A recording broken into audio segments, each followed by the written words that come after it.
Alright, I am back with another video, and today we are doing another Origin build.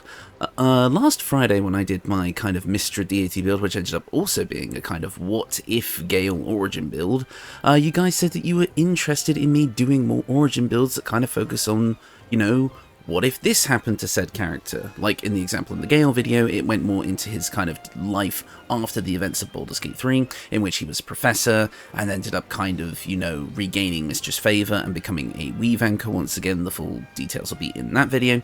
So I wanted to give it a sort of another try with a different Origin character. So I've decided to revisit Karlach, because I've done plenty of builds that would work well for the other characters anyway, and I've already my original Lae'zel build, for example, was already kind of a what-if build in a weird way, so I've decided to kind of go back to Karlach, as I've only ever really done one proper build for her. We don't talk about the other one, so let's have a look at this. I'm thinking, again, in a similar fashion to Gale, this is a Karlach who has come back after, like, long after the end of Baldur's Gate 3. I think, kind of from the epilogue, again, spoilers kind of for the ending of Baldur's Gate 3 here, but in the epilogue, if you manage to save her life by sending her back to Avernus, and maybe even going in with her, or Will does, she basically comes back for the epilogue and says, hey, there is actually a chance that somebody, you know, might have a way of fixing my engine, and that we're going to have to go on a dangerous mission to go and get it. But I'm going to be assuming for this version of events that both the player character and Will went in with her. So basically the three of you went on this big kind of Avernus adventure together, and Karlach has since returned. I believe at this point maybe they would have gone their separate ways for a little while, obviously staying in touch, but Karlach has come back with a literal vengeance, hence the class that you can see on the screen here. I feel like that Karlach, after everything that's happened to her, after taking this long to finally be able to get back to a normal life, she doesn't want things that happen to her to happen to anyone else. For those with power, for those who are in charge, to oppress the little people. So basically she kind of becomes an almost Robin Hood type character, going around and smashing skulls and taking names in order to protect the average folk of the land of Faerun, almost becoming somewhat of a folk hero of sorts.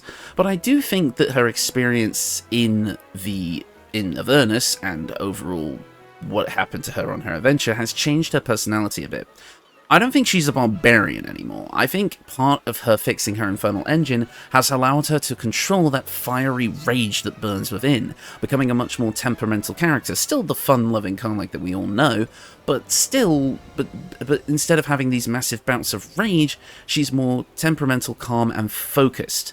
And as such, she's taken it upon herself, an oath, if you will, to again stand for the little people of Baldur's Gate, almost like how the Blade of Avernus did. I think all that time she spent with Will definitely rubbed off on her, and I think she's kind of taken a little bit of his mantra into her kind of life. So basically, long story short, Karlach comes back from Avernus with a fully fixed engine and is ready to basically be a superhero of sorts, which I really, really like. So without further ado, let's get into the build. As for the build itself, it is actually based on a personal build for Karlach that I have used in the past, so I can verify that this build is extremely fun, and you'll see why for obvious reasons, especially if you've already checked the description. This is a pretty powerful setup anyway. Not the most optimal version of this build that you could probably make, because there's certain features I wanted to get over others, but I still absolutely love the way this plays, and it is an absolute powerhouse, as all builds of this type are, but I do think it fits Karlach really nicely. So,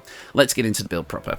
We're going to be kicking things off as a Paladin. That's going to give us, you know, Lay on Hands, Divine Sense, which makes perfect sense. Gain advantage on attack rolls against Celestials, Fiends, and Undead. Fiends! Her whole thing was hunting down fiends in Avernus and such like that back in the day, as well as now she's probably killed so many that she can just sense when one's nearby. I think it makes perfect sense for Karlach to have Divine Sense, and we're also going to get Channel Oath as well. As for our subclass, obviously we're going with Oath of Vengeance. Oath of Vengeance is going to give us Inquisitor's Might, allowing us or an ally's weapon attacks to deal an additional 3 radiant damage and can daze enemies. Basically just a quick 1-turn kind of buff, or 2 turns I guess. And then finally, her background is the Outlander. We cannot change that, which is fine. And now for the ability scores. So there is going to be some respecking going on throughout the game if you want to get the most out of this build. The final stat spread is what you can see here, but I would recommend probably starting with something a little more along these lines, with some heavy armor, until you get access to this armor, which is medium armor. And I'm wearing this armor for pure fashion reasons. If you'd rather stick with a more powerful heavy armor, you can, but I really wanted to actually make use of this armor on Karlach, because for those of you that don't know, this armor was from her beta design, and they actually had it fully modeled. They just left it in the game for you to find in Act 3. So, but it's a medium armor, so you will need some dexterity to use it. So like I say, start with this kind of stat spread, and then once you get into Act 3 and you're able to pick up a certain piece of equipment, you probably already know what it is, dump your Constitution down to 8, pop 14 into your Dexterity, and grab a 12 in these Wisdom for those Wisdom saving throws. As for our skill proficiencies as an Outlander, Karlach comes with Athletics and Survival. We're only going to be getting 2 here, so I've picked up Intimidation and Persuasion because I feel like those both make sense for her. Next up, at level 2, we are going to get access to the Paladin's main features. We're going to get our first spell slots, as well as the ability to use Divine Smite. You already know how Divine Smite works. You can add a big dollop of radiant damage equal to the level of spell slots spent to your melee or ranged attacks with a weapon. Not unarmed strikes, unfortunately, which is a shame, because that would have been a build months ago. As well as you're able to do it as a reaction. If you hit a crit, you will be able to basically get a bit more out of that as well. But yeah, if you hit a critical, it'll automatically use the highest level of Divine Smite for you, meaning that you're always going to be doing big damage. And also you can have it set as a reaction, so you don't have to commit to the Divine Smite before you attack. You can see if your attack is going to hit first, and then you can spend that spell slot to smite afterwards.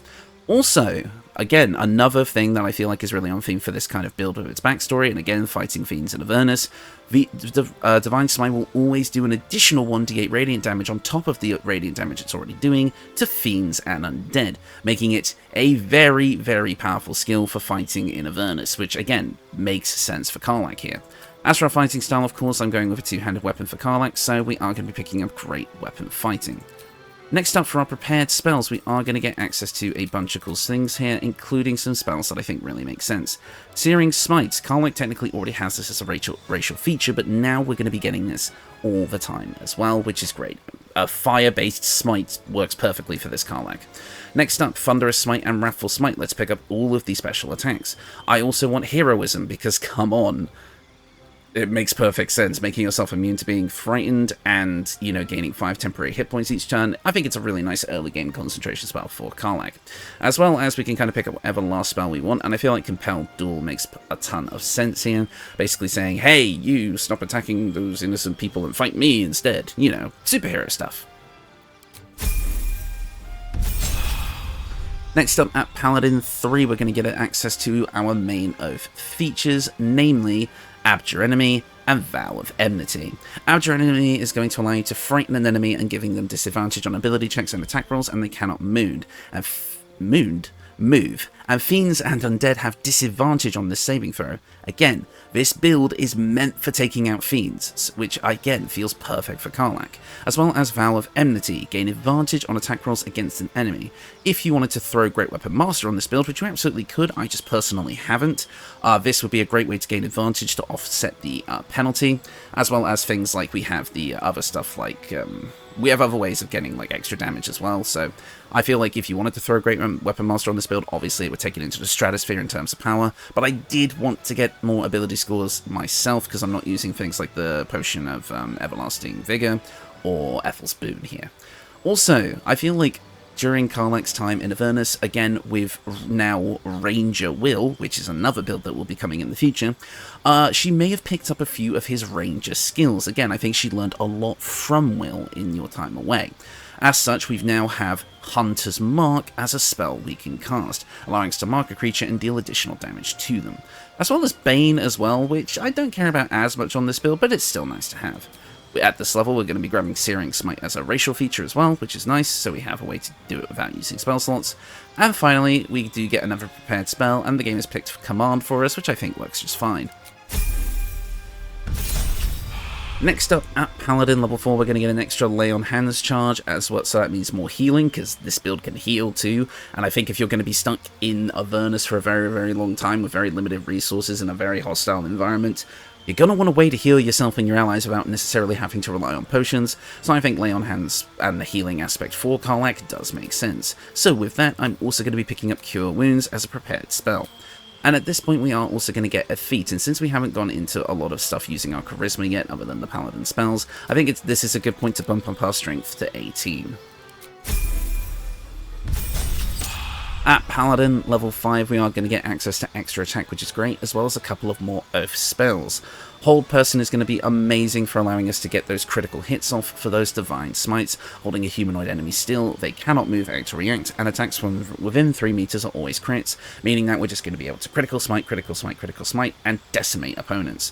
As well as grabbing Misty Step, which is a brilliant utility spell for maneuverability, allowing us to zip around the map in and out of danger as we see fit.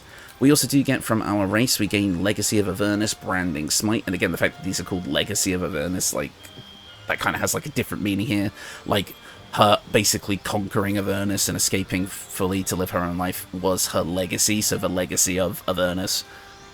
Branding Smite allows you to mark your enemy with light, dealing a bit of extra radiant damage and preventing them from turning invisible, so it's for more of your kind of tricky foes. And we also do gain access to this as a regular spell as well, added to our spell list, so we can use that as well, instead of having it only be once per long rest. And finally, at level 6 of Paladin, we are going to be picking up that Aura of Protection to give us and nearby allies a bonus to saving throws equal to our Charisma modifier. I feel like this makes sense for Karlach to have. Again, she's all about protecting other people, at least in this timeline version of events, and as such, I feel like her being able to protect those around her with an Aura of Protection is great. Also, having that bonus to our saving throws is really, really nice for maintaining things like concentration, so I feel like it's definitely worth picking up for us, flavor-wise and mechanically. And the game has also given us Magic Weapon. If we want to give our weapon that we have in our hands a decent boost, we can. And now we're going to be jumping off of Paladin. We could go to level 7 for Relentless Avenger if we want more movement speed after hitting with an opportunity attack, and this build is called the Avenger, so it might make sense. However, I don't feel like staying here in Paladin is really going to do a lot for us. As for a level 7 feature, Oath of Ancients gets things way better, like the being able to resist spell damage, so I'm not too keen on going much higher in Paladin, so let's jump over to the subclass, multiclass, that you all knew was coming, Sorcerer. Sorcerer and Paladin are a classic combo, but why am I choosing to go with Sorcerer? Well, I think a part of Karlach basically coming to terms with everything and getting her infernal engine under control, I would imagine she would learn to harness that heat that would often come out as an uncontrollable barbarian rage into more focused fire attacks. I've explored this before with my original Karlach build, in which we used 4 Elements Monk to be able to use fire attacks while raging as a Berserker Barbarian. But I think now she's learned to go from just kind of wildly throwing out fire-based attacks while raging to actually being calm, collected, and controlled, and being able to harness magic. Again, similar to how Ranger will have learned to have used magic through being a ranger rather than just a warlock, and again, if the main character tab is there, they could have picked up something from them too. There's a bunch of different ways this could come about, and I think you can justify it quite easily. I think, and again, Karlach is very charismatic. This whole build is based around charisma, and charisma is justified by D&D as being like your ability to spread your own will, and I feel like Karlach is very willful. She could be a Green Lantern probably, so I have a feeling that with Sorcerer, there is justification for it. If you don't like it, well, I could see 4 Elements Monk coming up. I could see Fighter if you just wanted to get some Fighter levels, get some more power in that way. Stick with the Barbarian levels if you want to keep that Rage. Or even take Ranger levels if you feel like she really, really took from Will. But I think Sorcerer is the best way to go. So, let's look at our cantrips. We're going to get quite a few here. Firebolt, obviously being the most obvious one to take, a ranged fire attack, makes a lot of sense for this build. As well as being able to pick up friends, because come on, who doesn't want to be friends with Karlach? And then next up we can pick up a couple of other offensive cantrips, and I think Acid Splash and Shocking Grasp work quite nicely here. Next up for our spells, we are going to get to grab 2, and you already know what I'm going to pick. Shield being one of the best utility spells in the game for resisting damage, we just need to grab it, as well as Chromatic Orb to give us a fire-based ranged attack. Yes, I see Burning Hands is right there, but we're going to get it in a minute, because we're picking up Draconic Sorcerer. The only reason I'm going to say for flavor reasons, I don't think, like, Karlach straight up has, like, a dragon ancestor or something like that, so we're going to be removing the scales.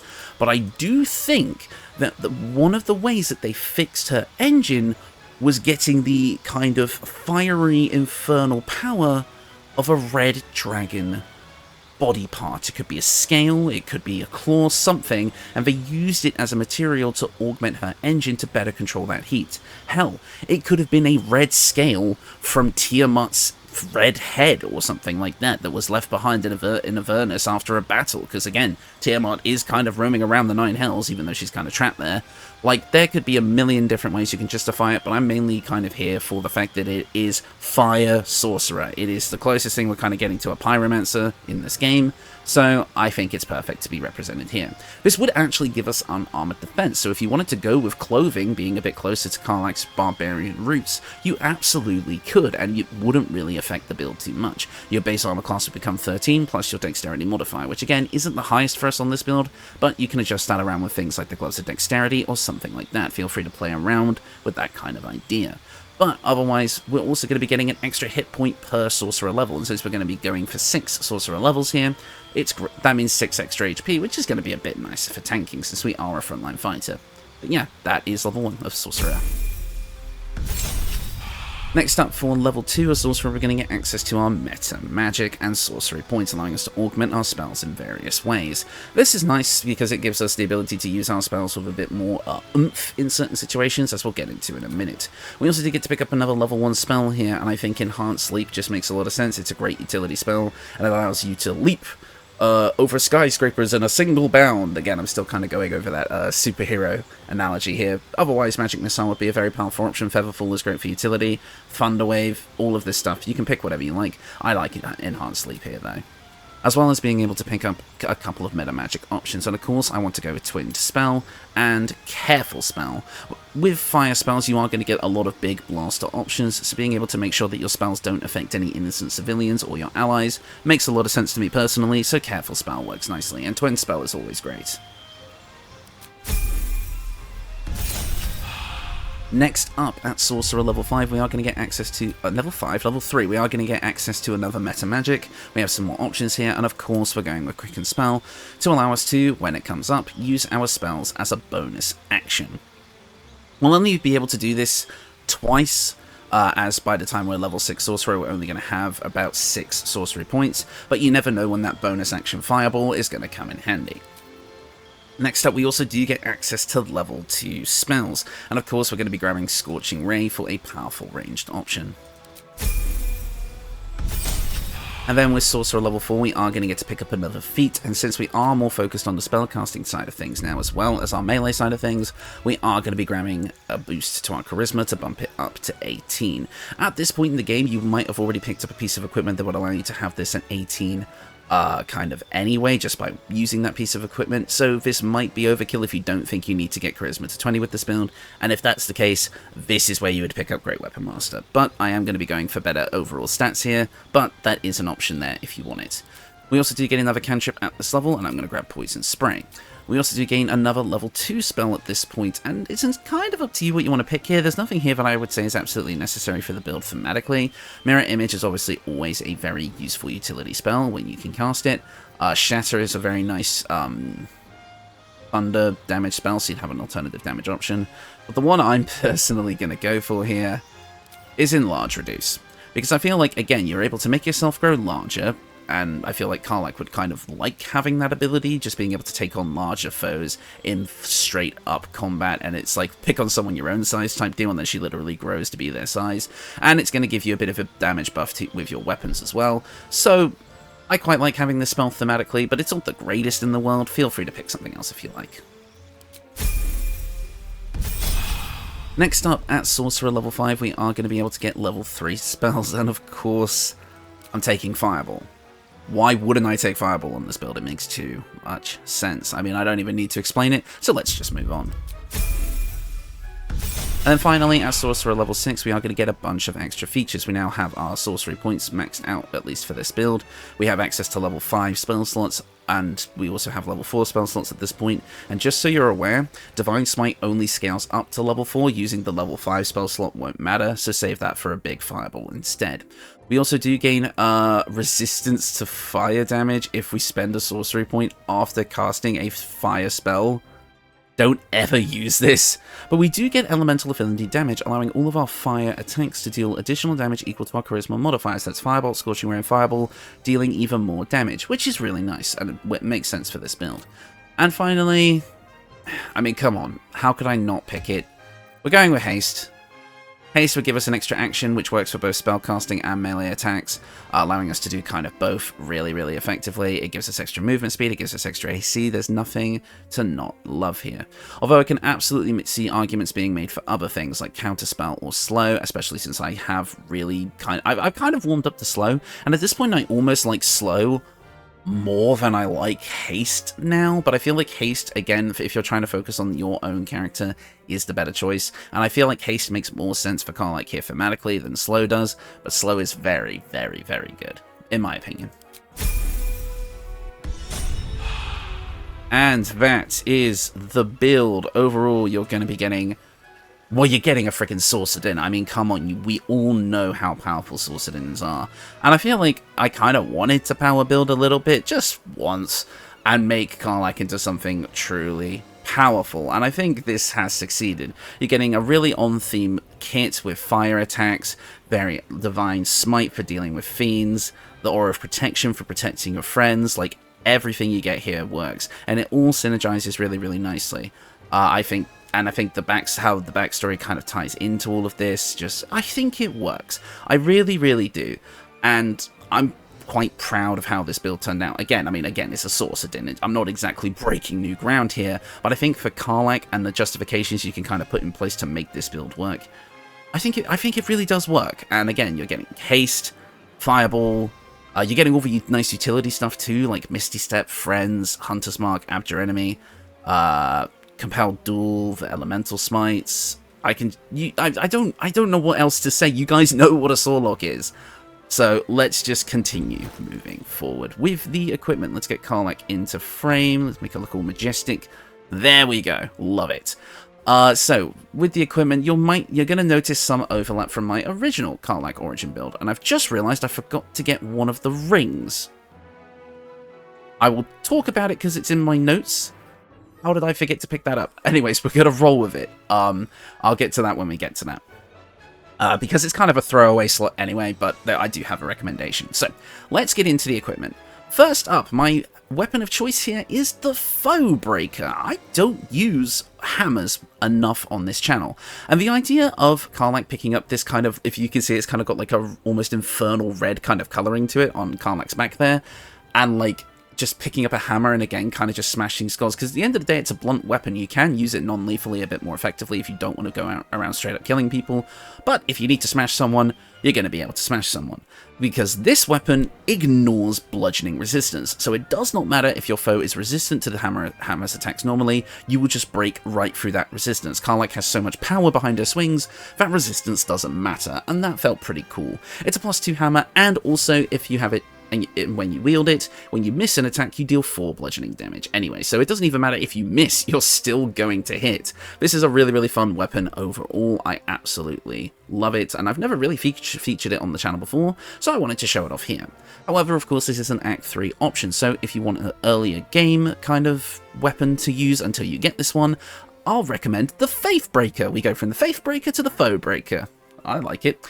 This is a +1 weapon that you can get really, really early on in Act 1 for beating Draw Ragzlin, and basically it's just a +1 warhammer with a pretty nice design. However, it does come with a unique attack called Absolute Power, allowing you to deal bludgeoning and force damage in addition to your normal damage once per short rest. Basically kind of an alternate smite, which I really, really like. It feels quite nice, and it kind of gives us like another hammer type weapon to use in the meantime, but of course anything you kind of pick up along the way will work, but the Foe Breaker is something I would absolutely recommend to grab in the late game. As for our ranged weapon, I've kept this from the original Karlach Origin build. In fact, you can even see the original Karlach build's equipment up there in the top right, but we're ignoring that for now. This is the Hellfire Engine Crossbow. Again, a little souvenir from her run-in with Gortash, in which she kind of holds onto it, kind of just to spite him. This is basically a +2 heavy crossbow with the ability to cast lightning arrow once per long rest, and it also comes with the reposition malefactor, allowing you to pull a creature 9 meters closer to you. This can be used on enemies dealing a bit of damage as well as pulling them towards you to put them in melee range, but it can also, as of a new patch, be used on allies without damaging them to pull them out of dangerous situations. And again, Karlach almost going full Batman, going in with like the grappling hook and like pulling someone out of danger before the bad guys can get to him. I don't know, I think this works perfectly for kind of like this build, and I think using that like reposition malefactor in like that heroic way, again, just completely in spite of Gortash and its original design, I love it. I feel like it's just too thematic to not have it on this build. As for the main equipment, we have the Birthright Hat, allowing us to kind of add up our charisma, giving us a +2, making it 20 total. Again, if you decide to take Great Weapon Master for your second feat, instead of that ability score improvement, we'd be sitting in an 18 charisma right now, which isn't bad, and again, that would bolster up your main weapon damage by a lot. But to be honest, this build is so powerful without Great Weapon Master anyway that I honestly think it's overkill, and I feel like getting that more reliable, chance to hit with our spells is just better in my opinion, but that's entirely up to you. Build this however you like. But Birthright is the kind of Act 3 option I would go for, but an early game option that's great would be the Grimskull Helm. This would make it so attacks can't land critical hits against you, you get another usage of Hunter's Mark once per long rest, and you gain resistance to fire damage, but we already have that, so Now, this is where the kind of respecking stuff kind of comes into play. We have the Unwanted Masterwork Scale Mail. Basically, again, this was Karlach's beta armor design that actually was fully modeled in the game, but never used as for her like base design, because I guess maybe they didn't think it looked barbarian enough. It looked too armory instead of being like clothing. So it was named the Unwanted Masterwork Scale Mail, which I feel like was a slight kind of dig from the original designer. But either way, it's still really great for Karlach. I absolutely love the design, and I think I really wanted to show it off here, as it does kind of have that Avernus vibe to it. Basically, it adds our full dexterity modifier to our armor class instead of just the usual 2. So if you have a way of getting your dexterity higher, perhaps you wanted to dump, maybe you wanted to use the Gloves of Dexterity, which you can see I have in the inventory anyway, to really pump up your AC, you absolutely can. But I just had to use this armor for this build because I felt like it made sense. Either way, we're still getting that +2 that we'd normally get, but you could take it higher if you wanted to. And overall, yeah, and it also doesn't impose disadvantage on stealth checks, which I think makes sense, because again, you are going to have, if you're in Avernus and you're trying to survive, it is going to require a bit of sneaking around to avoid those big encounters you can't really take on. So I feel like all of this kind of makes sense for the kind of character we're going for here. It also gives you resistance to fire damage. We have resistance to fire damage in 3 different ways on this build, and it's totally overkill, but hey, it's there. Next up, but of course this is an Act 3 option, so an earlier game option, since I'm already recommending the Grimskull Helm, you might as well pick up the Adamantine Split Armor. Reduces all incoming damage by 2. When someone attacks you with a melee attack, they're sent reeling, meaning they have a penalty to their attack rolls, and attacks can't land critical hits against you. This is just a great early game option, and if you put this on, maybe you want to spread the Grimskull Helm around instead, it's entirely up to you, but this is just a very solid early game option to pick up. But again, so if you go with the starting spread of 12 dex, 14 con, and wear heavy armor, you won't need to worry about your dexterity modifier, because again, heavy armor doesn't use that, and then in Act 3 is when you'd respec and blah blah blah blah blah, so it's when you would swap the armors is when you would respec. Next up, for the gloves, we have the Helldust gloves. Of course, Karlach, over her time in Avernus, will have picked up a few souvenirs, including some powerful fiendish artifacts that augment her infernal engine even further. These give us a +1 bonus to spell attack rolls and spell safety C, making our fire spells more likely to hit, and our weapon attacks deal an additional 1 to 6 fire damage.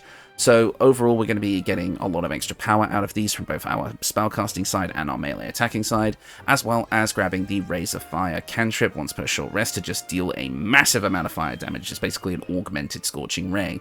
But of course, Act 3, So we have a couple of early game options here. If you wanted to dump your dexterity in the early game and use the gloves of dexterity with medium armor, you absolutely could. In fact, you could stick with this if you feel like you want to keep your other equipment slots open for other things. So the gloves of dexterity are a decent early game option, but if you're going with the stat spread I suggested, we can go for the flawed Helldust gloves. It says Helm Gloom, ignore it. Your weapon attacks deal an additional 1 to 4 fire damage, so basically a weaker version of the full Helldust gloves, but it will still give us that extra bit of fire damage on our attacks, which is what we want. And finally, for the boots, we're going for the Helldusk boots as well. We cannot forcibly be moved by our foes, spells, or actions, and we ignore the effects of difficult terrain, again just making us completely unstoppable when it comes to facing down evil. As well as, whenever we fail a saving throw, we may use our reaction to succeed instead. It doesn't say it in the item description, but that is once per long rest, which is just awesome. I love that feature. It just feels so fun to just say, actually, you know what? No. And finally, we also get the Hellcrawler ability, allowing us to basically Misty Step a slightly shorter distance than the regular Misty Step, but when we land, we deal fire damage in like a blast zone. It does damage us, but again, we have resistance to fire damage, so it's not a huge deal for us. It can only be used once per short rest, but still, it just feels perfect for this build. And yeah, we're on to the accessories now. Oh, but of course, I'm all over the place today. But of course, Helldusk boots are an Act 3 option, so the earlier game alternative would be the Disintegrating Nightwalkers, kind of doing the same thing.